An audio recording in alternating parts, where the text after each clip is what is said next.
मित्रांनो, तुम्ही नेहमी लोकांना हे म्हणताना ऐकलं असेल की कधीच कोणाला नशिबापेक्षा जास्त मिळत नाही.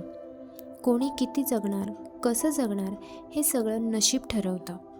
पण प्रश्न असा आहे की नशीब बदल खरंच होतो का? जर कोणा व्यक्तीच्या नशिबात उदंड आयुष्य असेल तर त्या अगोदर त्याचा मृत्यू नाही होऊ शकत. तर चला, आजच्या या व्हिडिओमध्ये या सर्व प्रश्नांचा आपण उलगडा करूयात.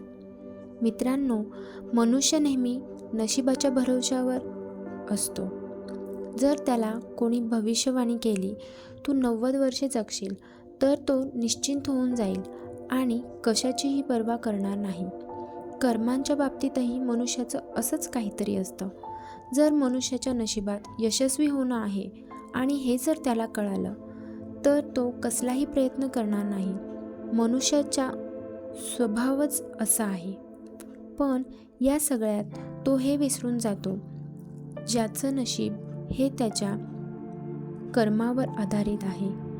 त्याचे संचित कर्म अर्थात गेल्या जन्माचे चांगले कर्म आहे, जे त्याला या जन्मात चांगलं आयुष्य देत आहे. आणि जर मनुष्याने या जन्माच्या कर्माची पर्वा नाही केली तर त्याच्या पुण्यकर्माचे खाते कमी होईल आणि सोबतच त्याच्या नशिबात सुद्धा बदल होईल.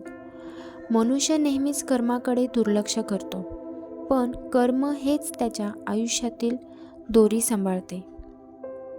आता प्रश्न असा पडतो की मनुष्याच्या चांगल्या कर्माने त्याला मोठं आयुष्य मिळू शकतं का? तर काय वेळेच्या अगोदर त्याला मृत्यू प्राप्त होऊ शकतो का?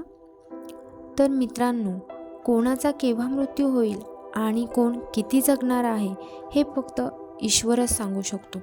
पण काही लोक ज्योतिष आणि ग्रहांच्या अनुभवावर आपल्या आयुष्याचा अवधी जाणून घेतात. एकदा की त्यांना हे माहीत झालं की लोक कर्मांची पर्वा करत नाहीत. पण मित्रांनो, हिंदू धर्मशास्त्र म्हणतं की तुम्ही सतत चुकीचं कर्म किंवा पाप करत असाल तर त्याने तुमचं पुण्य कमी होतं, नष्ट होतं. खूप सारे असे कर्म असतात ज्याचे परिणाम तुम्हाला उशिराने किंवा पुढच्या जन्मात मिळतात. पण काही कर्म असे असतात ज्याचे परिणाम तुम्हाला लगेच भोगावे लागतात आणि ज्याचा परिणाम तुमच्या जीवनावर आणि नशिबावर दिसायला लागतो. प्रसिद्ध आध्यात्मिक गुरु प्रेमानंदजी महाराज सांगतात की काही कर्म लगेच परिणाम देतात, तुमच्या पुण्यकर्माचा नाश करतात. याचा परिणाम हा होतो की ज्या कर्मांमुळे तुम्हाला उदंड आयुष्य लाभलेले असते त्या पुण्यकर्मांचा नाश झाल्यामुळे मनुष्य अकाल मृत्यूचा शिकार होऊ शकतो. म्हणून हिंदू धर्मामध्ये केवळ कर्माला प्राधान्य दिलं आहे आणि कर्मावर लक्ष द्यायला लावलं आहे. तर मित्रांनो, ही होती छोटीशी कर्माबद्दल माहिती. मला विश्वास आहे की तुम्हाला हा व्हिडिओ आवडला असेल. व्हिडिओ आवडला असेल तर लाईक करा, छान अशी कमेंट करा, ज्याने मला मोटिवेशन मिळेल आणि मी असेच ज्ञानवर्धक व्हिडिओ तुमच्यासाठी बनवत जाईल. माझ्या चॅनलला सबस्क्राईब करायला विसरू नका.